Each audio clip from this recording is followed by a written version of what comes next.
ఒకటి చెప్పు నీ పేరు. నా పేరు ఇందిరమ్మ. నా భర్త పేరు శ్రీనివాసాచారి. నాకు ఒక కొడుకు, 2 బిడ్డలు. 18 ఏండ్ల నా కొడుకు పెళ్లి చేసుకొని బయటనే బతుకుతున్నాడు.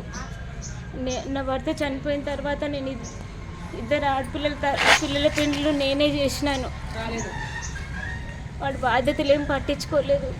2022లో ఇంటికి నేను ఇల్లు అమ్ముకుంటాను దౌర్జన్యం చేసి ఇట్లా తాళాలు వేసుకొని పోతే స్టేషన్కి పోయినా.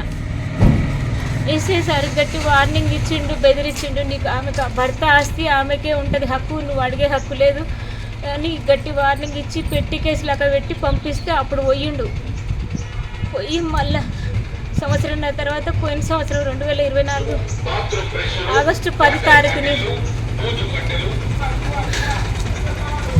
2024 ఆగస్టు 10 తారీఖు నుంచి ఇంటికి వచ్చి ఇంకా ఇల్లు అమ్ముకుంటా బయటకు వెళ్ళమని సతాయిస్తున్నాడు. స్టేషన్లో 2 నెలలు తిరిగి ఎస్ఐ తోటి మాట్లాడిన, అందరితోటి మాట్లాడిన.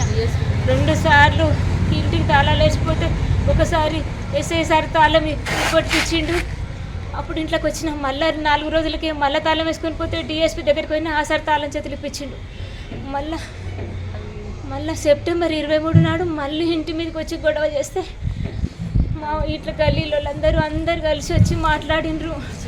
ఇంకా ఇవన్నీ ఇంట్లోకి రాకుండా ఇంట్లోకి వచ్చి గొడవ చేస్తుంటే గల్లీలో అందరూ మాట్లాడిండ్రు, చేసిండ్రు.